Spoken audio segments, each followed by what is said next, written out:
मां ब्रह्मचारिणी को वैराग्य की देवी कहा जाता है।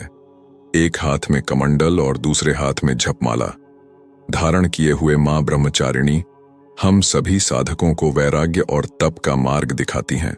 दूसरे दिन की पूजन सामग्री में मां ब्रह्मचारिणी की प्रतिमा या तस्वीर, सफेद रंग के पुष्प, सफेद रंग की मिठाई। यदि आपके पास मां ब्रह्मचारिणी मां के अन्य रूपों की तस्वीर उपलब्ध नहीं हो तो आप मां दुर्गा की ऐसी तस्वीर ले सकते हैं जिसमें माता के 9 स्वरूप दिखाई दें। अगर वह भी संभव न हो तो मां दुर्गा की प्रतिमा या तस्वीर भी उपयुक्त है, क्योंकि मां दुर्गा में ही उनका हर स्वरूप निहित है। सर्वप्रथम सुबह नित्य कर्मों से निवृत्त होकर स्नान करके स्वच्छ वस्त्र धारण करें।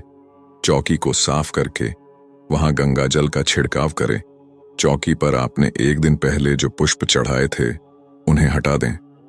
आपको बता दें, चूंकि चौकी की स्थापना प्रथम दिन ही की जाती है, इसलिए पूजन स्थल पर विसर्जन से पहले झाड़ू न लगाएं।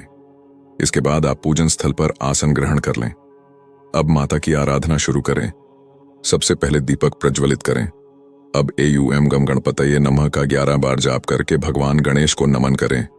इसके बाद ओम देवी ब्रह्मचारिण्यै नमः और मंत्र के द्वारा मां ब्रह्मचारिणी का आह्वान करें। प्रथम पूज्य गणेश जी और देवी मां को कुमकुम का तिलक लगाएं। साथ ही कलश घट चौकी को भी हल्दी कुमकुम अक्षत से तिलक करके नमन करें।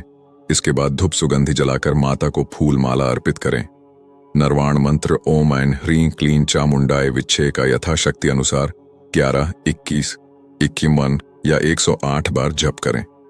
एक धूपदान में उपला जलाकर इस पर लोबान, गुग्गल, कर्पूर या घी डालकर माता को धूप दें और इसके बाद इस धूप को पूरे घर में दिखाएं। आपको बता दें कि कई साधक केवल अष्टमी या नवमी पर हवन करते हैं, वहीं कई साधक इस विधि से धूप जलाकर पूरे 9 दिनों तक साधना करते हैं। आप अपने घर की परंपरा या अपनी इच्छा के अनुसार यह क्रिया कर सकते हैं।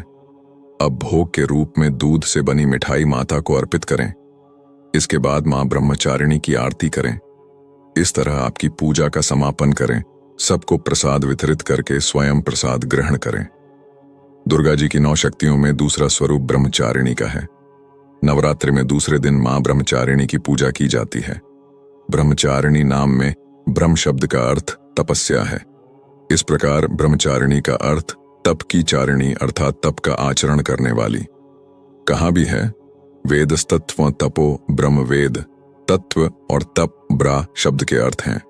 ब्रह्मचारिणी देवी का स्वरूप अत्यंत भव्य एवं पूर्ण ज्योतिर्मय है।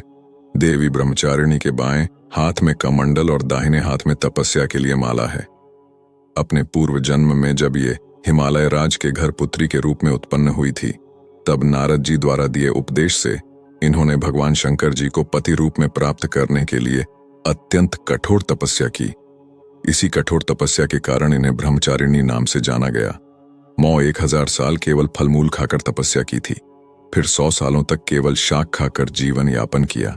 बहुत दिनों तक कठोर उपवास करते हुए खुले आकाश के नीचे बारिश और धूप में भयंकर कष्ट सह किए इतनी कठोर तपस्या करने के बाद 3000 सालों तक मौ ने केवल पेड़ों से धरती पर टूटकर गिरे हुए बेलपत्रों को खाकर वह भगवान शंकर की पूजा अर्चना करती रहीं। फिर कुछ समय के पश्चात उन्होंने पेड़ से गिरे सूखे बेलपत्रों को भी खाना बंद कर दिया। इस प्रकार हजारों सालों तक उन्होंने बिना कुछ खाए और बिना कुछ पिए कठोर तपस्या करती रहीं। पत्तों को भी खाना छोड़ देने के कारण उनका एक नाम अपर्णा भी पड़ गया। इस प्रकार हजारों से कठोर तपस्या करने के कारण देवी ब्रह्मचारिणी के पूर्व जन्म का शरीर दुबला पतला और एकदम क्षीण हो गया। उनकी यह निर्बल दशा देखकर उनकी माता मैना को बहुत दुख हुआ। माता मैना ने उनकी इस कठोर तपस्या से बाहर निकालने के लिए उन्हें आवाज दी, उमा, अरे नहीं, ओ नहीं। तभी से ब्रह्मचारिणी देवी को उमा नाम से जाना गया। देवी को इस तरह कठोर तपस्या करते देख तीनों लोकों में हाहाकार मच गया। देवता, अर्षि, मुनि और पुण्य आत्माएं सभी देवी ब्रह्मचारिणी की तपस्या की प्रशंसा करने लगे कि ऐसी तपस्या करना बहुत ही पुण्य कर्म है और आज से पहले किसी ने भी इतनी कठोर तपस्या नहीं की है। और अंत में ब्रह्मा जी ने आकाश में प्रकट होकर देवी ब्रह्मचारिणी से बहुत प्रसन्न होकर कहा कि हे देवी, आज तक किसी ने भी इतनी कठोर तपस्या नहीं की है। इतनी कठोर तपस्या करना तो केवल तुम ही से संभव है। देवी, तुम्हारे इस परम पवित्र और अलौकिक कार्य की चर्चा चोरों दिशाओं में हो रही है। तुम्हारी मनोकामना अवश्य पूर्ण होगी। भगवान शंकर से ही तुम्हारा विवाह होगा और वही तुम्हें पति रूप प्राप्त होंगे। अब तुम तपस्या को खत्म कर अपने घर लौट जाओ। बहुत जल्द तुम्हारे पिता तुम्हें वापस घर ले जाने आ रहे हैं।